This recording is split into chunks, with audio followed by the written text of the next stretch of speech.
आज हम नीति वचन की पुस्तक के माध्यम से अपनी ज्ञान यात्रा में अध्याय में एक नया खंड शुरू करते हैं। 25 हमें पहले पद में बताया गया है यहाँ कि ये सुलेमान के और भी नीति वचन हैं जिन्हें यहूदा के राजा हिजकिय्याह के हर लोगों ने नकल किया। सुलेमान ने इन नीति वचनों की रचना की, लेकिन उन्हें एकत्रित किया गया और नकल किया गया और अब उन्हें इस पुस्तक में जोड़ा गया है। हमें यहाँ बताया गया है 200 साल बाद हिजकिय्याह राजा के वेतन पर रहने वाले लेखकों द्वारा। अब इस खंड में जो अध्याय 25 से लेकर अध्याय 29 तक चलता है, अधिकांश नीति वचन जा विरोधाभास या फ्यून तुलना के रूप में प्रस्तुत किए गए हैं और ठीक पिछले अध्यायों की तरह ये विभिन्न विषयों पर ज्ञान के शब्द हैं जिनका हम अपने जीवन में सामना करने वाले हैं। अब याद रखें, ज्ञान सही समय पर और सही कारण के लिए सही निर्णय लेने की क्षमता है।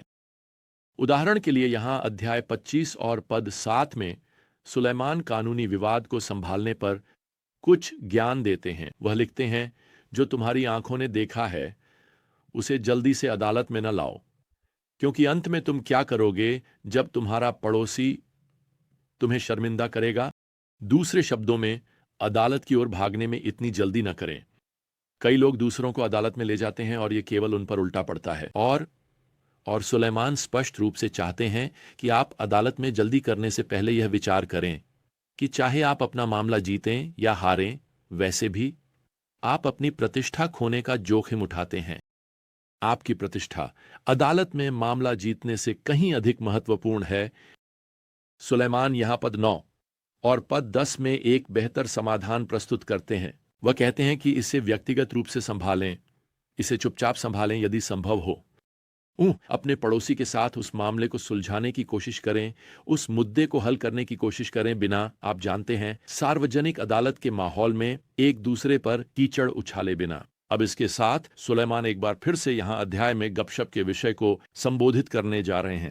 26 वह यहां पद 22 में यह बुद्धिमान सलाह देते हैं, फुसफुसाने वाले के शब्द स्वादिष्ट टुकड़ों की तरह होते हैं, वे शरीर के अंदरूनी हिस्सों में चले जाते हैं। गपशप स्वादिष्ट होती है, यह अनिवार्य है ना?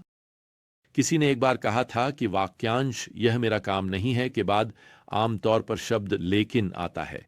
यह मेरा काम नहीं है लेकिन, खैर, फिर वह रसदार गपशप का टुकड़ा शुरू होता है।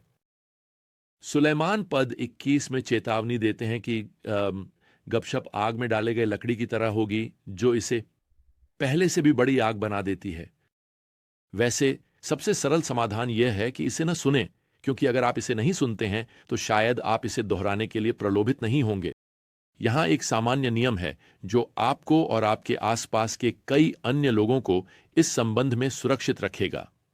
यदि आप समस्या का हिस्सा नहीं हैं और समाधान का हिस्सा नहीं हैं, तो स्थिति से बाहर रहें। मुझे फिर से कहने दें, यदि आप समस्या का हिस्सा नहीं हैं और समाधान का हिस्सा नहीं हैं, तो स्थिति से बाहर रहें। और जैसे सुलेमान यहां पद 20 में वादा करते हैं, बिना गपशप के ईंधन के आग बुझ जाएगी। अब हम इस अनोखे ऊहा कहावत को अध्याय 27 और पद 19 में पाते हैं। जैसे पानी में चेहरा दिखाता है, वैसे ही मनुष्य का हृदय मनुष्य को दर्शाता है। दूसरे शब्दों में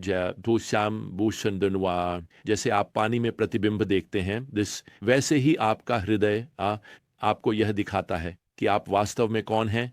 आपका हृदय आपको यह दिखाता है कि आप क्या संजोते हैं, क्या मूल्यवान मानते हैं, प्रेम करते हैं, इच्छा करते हैं, पीछा करते हैं। यह आपके सच्चे चरित्र का प्रतिबिंब है, भले ही आप खुद को यह समझाने की कोशिश करें कि आप कोई और हैं।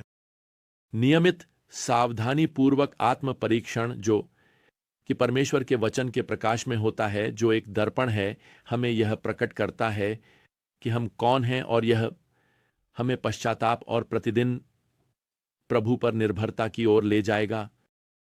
अब उसी संदर्भ में नीति वचन 28-13 हमें चेतावनी देता है और साथ ही हमें प्रोत्साहित करता है कि हम अपने साथ सच्चे बने, प्रभु के सामने सच्चे बने।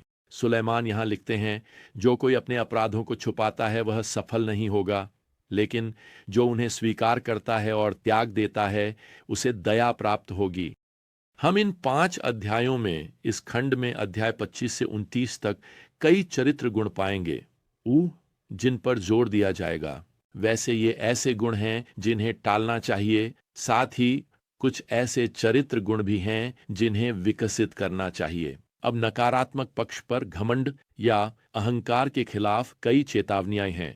यहां अध्याय 26 और पद 12 में हम पढ़ते हैं, क्या तुमने ऐसे व्यक्ति को देखा है जो अपनी ही दृष्टि में बुद्धिमान है? उसके लिए मूर्ख से भी अधिक आशा है।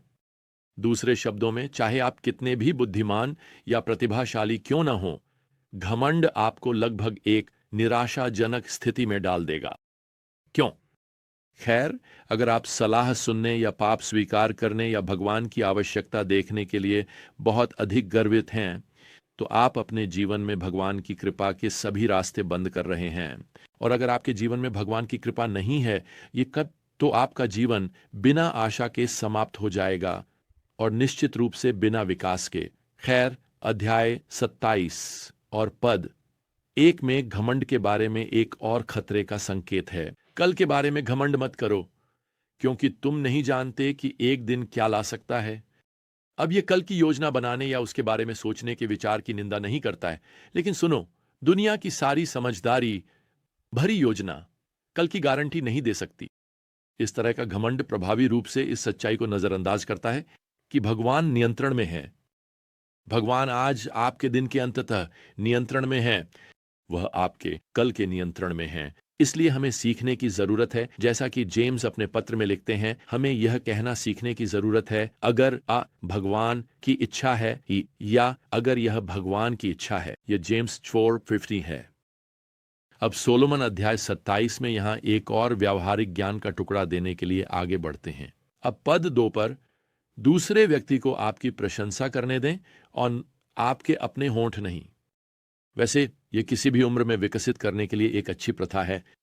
मुझे याद है कि मैंने अपने बेटों को यह सिखाया था। मुझे याद है कि उनकी मां ने हमारे जुड़वां बेटों को तब प्रशिक्षित किया जब उन्होंने प्राथमिक स्कूल में सॉकर खेलना शुरू किया। हमारे एक बेटे को स्कोरिंग में अद्भुत प्रतिभा थी और दूसरे बेटे को स्वाभाविक रूप से रक्षा करने में अच्छा था। वास्तव में वे हाई स्कूल में शीर्ष आक्रामक और रक्षात्मक खिलाड़ियों के रूप में ऑल स्टेट मान्यता जीतने के लिए आगे बढ़े। यह असामान्य नहीं था कि हमारे एक बेटे को वह एक खेल में 3 या 4 गोल करते देखना, जबकि उसका भाई इतनी अच्छी तरह से रक्षा करता था कि दूसरी टीम बिना स्कोर के रह जाती थी। खैर, आप घर जाते समय की बातचीत की कल्पना कर सकते हैं। अरे, क्या तुमने देखा कि मैंने उस नाटक में क्या किया? क्या तुमने देखा कि मैंने उस क्वार्टर में क्या किया? और मेरी पत्नी इतनी अच्छी थी कि वह लगातार कहती थी, लड़कों, याद रखो, किसी और को तुम्हारी प्रशंसा करने दो, न कि अपने होंठों से। खैर, मुझे आपको कुछ बताने दीजिए प्रिय, आप कभी भी इस प्रलोभन से बाहर नहीं निकलते कि कहें, अरे, क्या तुमने देखा कि मैंने अभी क्या किया?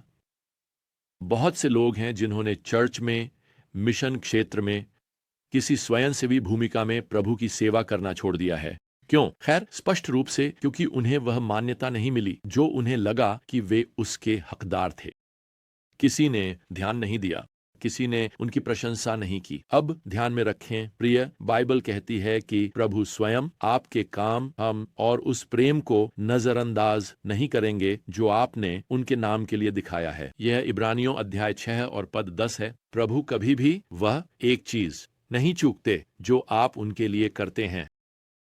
खैर, यहाँ एक और वादा है जो आपको बुद्धिमानी में चलते रहने के लिए प्रोत्साहित करता है। सुलेमान यहाँ लिखते हैं, अब अध्याय 28 में और पद 18 में, यह अद्भुत कहावत, जो कोई ईमानदारी से चलता है वह बचाया जाएगा, लेकिन जो अपने मार्गों में टेढ़ा है वह अचानक गिर जाएगा। अब ईमानदारी का मतलब है सीधे चलना, यानी जो सही है उसके अनुसार चलना।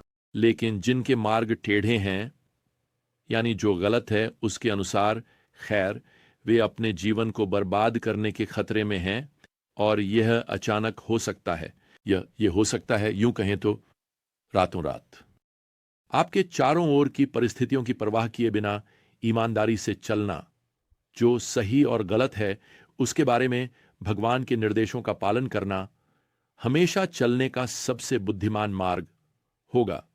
भगवान कितने दयालु थे कि उन्होंने सुनिश्चित किया कि ये 5 अध्याय नीति वचन की पुस्तक का यह खंड युगों के लिए खो न जाए। और भगवान ने राजा हिजकिय्याह को प्रेरित किया। सुलेमान के जीवन के 2 से शताब्दियों से अधिक समय बाद उन्होंने पुरुषों की एक टीम को इकट्ठा किया और इन नीति वचनों को इकट्ठा करने और लिखने के लिए प्रेरित किया, ताकि आज तक हमें इस सारी बुद्धिमत्ता का लाभ मिल सके। यहाँ कैसे जीना है, यहाँ कैसे व्यवहार करना है, यहाँ खुद को कैसे देखना है, यहाँ दूसरों के साथ कैसा व्यवहार करना है। सुनिए, यहाँ सही कारण के लिए सही समय पर सही निर्णय कैसे लेना है। खैर, जब तक हम अगली बार एक साथ ज्ञान की यात्रा पर नहीं जाते, प्रियजनों, प्रभु यीशु मसीह की कृपा, यीशु और भगवान का प्रेम और पवित्र आत्मा की संगति आप सभी के साथ हो। आमीन।